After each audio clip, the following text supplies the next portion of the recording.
This is nothing more than anti-black racism.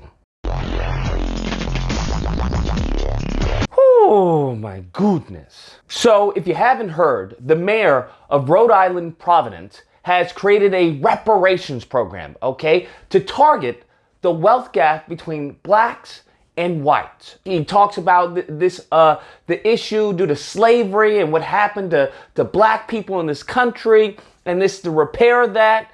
Well, it's always the right time to do the right thing. And what convinced me to go this route is the conversations I've had with leaders in the black community. And it was clear from their testimonies that the injury runs so deep. And if we want to make the most out of this moment that we're living through right now, then we got to go to the root. We got to go to the source. And that means tackling the truth around slavery and discrimination in our country and reconciling that with who we believe we are.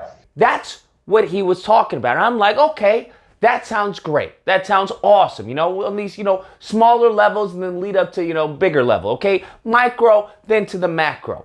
The problem is, all right, is that when it comes to black people in this country, there's obviously a problematic relationship there, okay? This country doesn't want us to be here. It's as simple as that. Since we got here, this country has been very hateful towards us. There's been a lot of animus, a lot of disdain, a lot of resent, a lot of envy in some cases.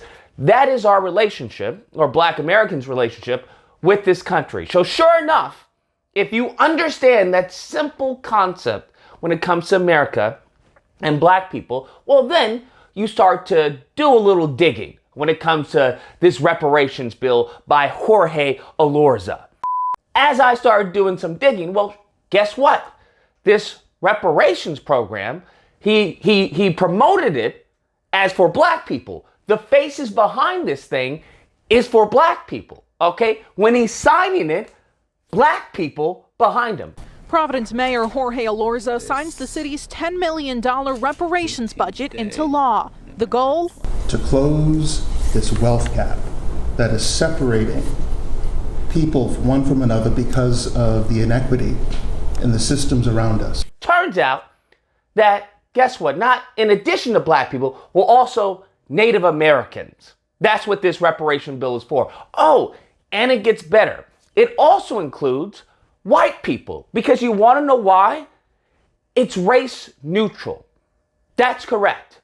Now, I want you to understand this anti-black racism, which is straight in your face, okay? Which is straight in your face, just blatant in your face, because they've never hit it. They've never really hit it, okay? They've been slightly, maybe a little more discreet than previously, okay, with their ancestors, but they've never actually hit it. Now, explain to me, riddle me this, Batman.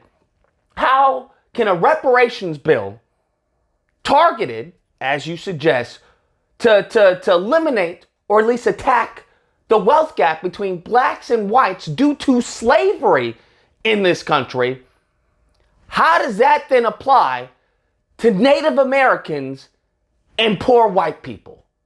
Oh, and I also forgot that you want to know the cherry on top of this stupid sundae? It's not lineage based. So that means black immigrants coming over here, okay, they automatically get a piece of the pie of this reparations.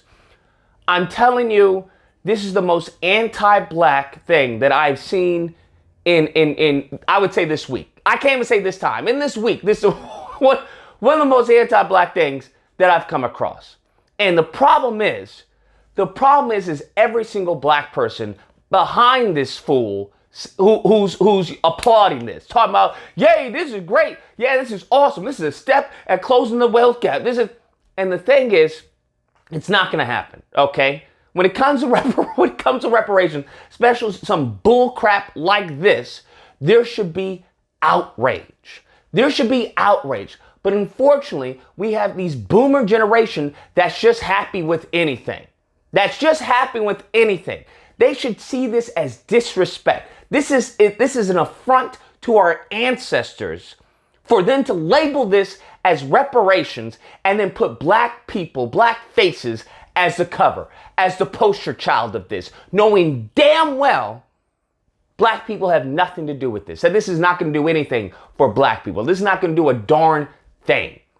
This is a hustle. This is a hustle they have constantly done time and time and time and time again. Anytime you speak to white ignorant, what do they always say? Well, y'all got reparations, okay? In the form of affirmative action. Same hustle. Y'all got reparations in the form of welfare. Same hustle. It's the same hustle time and time and time and time again they do throughout this country in order to give the facade that, hey, black Americans, we're here for you. We understand the problems and we're going to help you with it. They don't give a damn.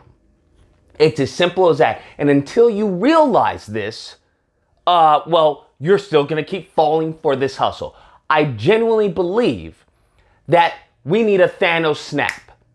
That many of these old heads, many of these older black Americans, these black people need to be gone.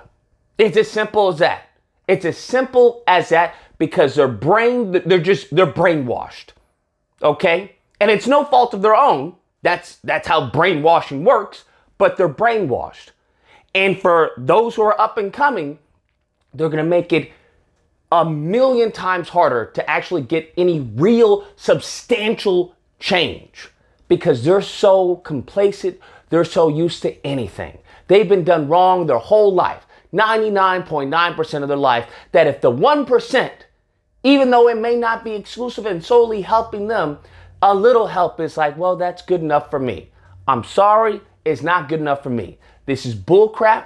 The mayor there should be protests out his office. There should be protests against every black face in that video standing behind him signing this. This is an affront to God, okay? This is nonsense. And you can miss me with this nonsense. This should not be celebrated by anyone unless you're anti-black. Simple as that. Anyways, guys, that's the video. Let me know what you guys think. Whether or not you believe Lucas, you have to understand. It's a good step, okay? It's a baby step, all right? It's, it may not be reparation, everything you want, but it's something, right? It's something. Or if you have to believe, no, this is nothing. This is absolutely nothing. If you wanted to do something like this, fine. You can do this without attaching reparations to it. You can do this without attaching a black face to it and exploiting our history. You can do this without trying to say you trying to help black people or do this is to help to stop the wealth gap due to slavery and all that. We don't need all that foo-foo-fee-fee, okay? All that is bull crap. Just say you want to start a program, a wealth program or whatever to help poor people, whatever. Say something like that, a social program. Stop using our history because what they are doing, if you don't know, they are setting this up to knock down reparations in the end. That's what they're doing. So they can say, you guys already received reparations. California did reparations. Rhode Island did reparations. This place did reparations. What are you talking about? What more do you want? Trust me when I say this, these devils are manipulative, they are deceptive, and they are strategical. Trust me when I say that. Now, if you happen to disagree with this video, well, you're more than welcome to call in during disagreement days, which are typically held Friday through Sunday. There'll be a number on screen. You call in, we duke it out, all right? Either or, hope you guys enjoyed the video. If you did, please feel free to like, share, comment, subscribe, all that fun stuff. Till next time, guys, be amazing. Tackling the truth around slavery and discrimination in our country.